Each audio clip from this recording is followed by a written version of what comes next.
अस्सलामु अलैकुम वरहमतुल्लाह वबरकातुहू एवरीवन। उम्मीद है कि आप सब खैरियत से होंगे इंशाअल्लाह। तो आज मैं आपके साथ एक ऐसा टॉपिक डिस्कस करना चाहती हूँ कुछ पॉइंट्स में जो काफ़ी सीरियस है और जो हो रहा है हमारी कम्युनिटीज़ में, इवन हमारी मुस्लिम कम्युनिटी में ये काफ़ी कॉमन है। और इस टॉपिक की वजह से बहुत लाइव्स डिस्ट्रॉय हो रही हैं, बहुत लोग तबाह हो रहे हैं और डिप्रेशन में जा रहे हैं। तो मैं शुरू करती हूँ ये आपको बताकर कि ये सब्जेक्ट क्या है। ये सब्जेक्ट का नाम है नार्सिसिस्टिक पर्सनालिटी डिसऑर्डर। तो एक नार्सिसिस्ट वो मर्द हो सकता है या वो औरत हो सकता है, लड़की भी हो सकता है, तो लड़की भी हो सकती है।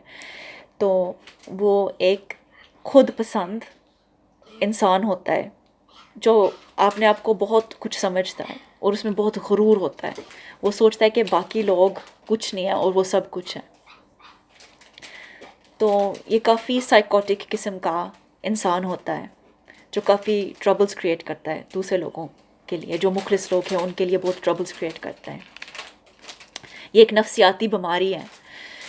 तो मैं आपको कुछ मिसाल देती हूँ, यहाँ से शुरू करती हूँ। जो एक नार्सिसिस्टिक पेरेंट होता है, जो एक माँ या बाप है, ठीक है, मैं उनके ट्रेट्स आपको बताती हूँ कुछ पॉइंट्स में। नंबर 1, वो अपने बच्चे को एक चीज़ समझेंगे, जैसे एक ऑब्जेक्ट होती है। ये नहीं समझेंगे कि ये एक इंसान है, ये एक बच्चा है। उनको सिर्फ अपने मतलब लिए इस्तेमाल करना चाहेंगे।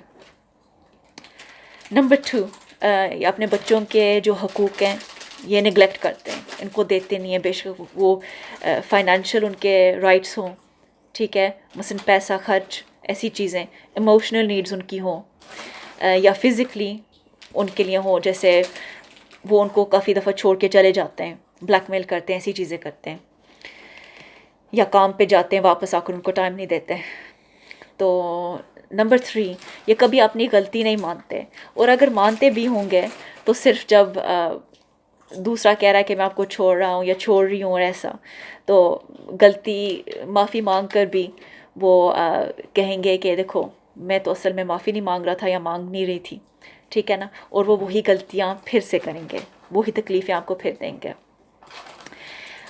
नंबर 4, वो हर एक चीज़ कंट्रोल करना चाहते हैं, आपको कंट्रोल करना चाहते हैं, बच्चों को कंट्रोल करना चाहते हैं, और हर एक सिचुएशन को। इवन कि अगर आप उनको लीव करना चाहो तो वो बहुत मुश्किल कर देंगे आपके लिए। और इवन बच्चे को काफ़ी मुख्तलिफ़ तरीक़ों से कंट्रोल करते हैं। और कभी आप अपनी बुराई नहीं बताएंगे बच्चों को, जैसे हमेशा झूठ बोलेंगे। तो मेरी नेक्स्ट पॉइंट यही है कि वो बेहद झूठ बोलते हैं, और उनको इंग्लिश में कहते हैं कंपल्सिव लायर्स। तो ऐसे लोग आपके चेहरे को देख सकते हैं, आपके सामने खड़े हो सकते हैं, आप उनसे सवाल करें और वो सीधा झूठ।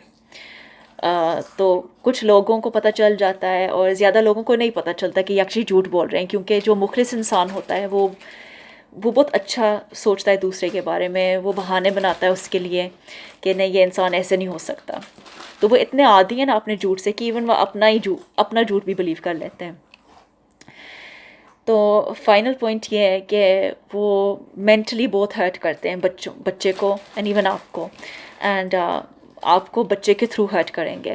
वो मेंटल अब्यूज़ जो होता है, इवन मैं एक मिसाल देती हूँ। आप बात करना चाहें उनसे या आपको कि बच्चे से बात करो, तो वो फ़ोन बंद कर देंगे, या वो कहेंगे कि मेरे पास टाइम नहीं है, ये और वो आपको बुरा फील करवाएंगे, लेकिन बच्चे के थ्रू। एंड इवन खर्च का मसला हो या जो भी हो, वो अपनी मर्ज़ी करेंगे।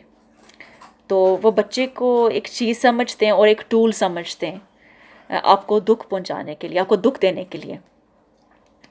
तो आज के लिए मैं सिर्फ इतना ही कहूँगी, क्योंकि मैं आपको बोर नहीं करना चाहती। सो आई होप कि जिन लोगों को पहले ये पता नहीं था, तो अब आपको अवेयरनेस हो गया है। एंड जिन लोगों को पता था, आई होप आपको ताकत मिले इस सिचुएशन को अब हैंडल करना। और ये मत सोचें कि आप अकेले हैं। मैंने बहुत केसेस देखे हैं जहाँ लोग सफ़र कर रहे हैं, वो मर्द हो या औरत हो। ایون ینگ لڑکیاں. تو دیٹس اٹ. سو اگر آپ کو میری ویڈیو پسند آئے آپ پلیز لائک کریں، سبسکرائب کریں اور شیئر کریں. جزاک اللہ خیر. السلام علیکم ورحمۃ اللہ وبرکاتہ.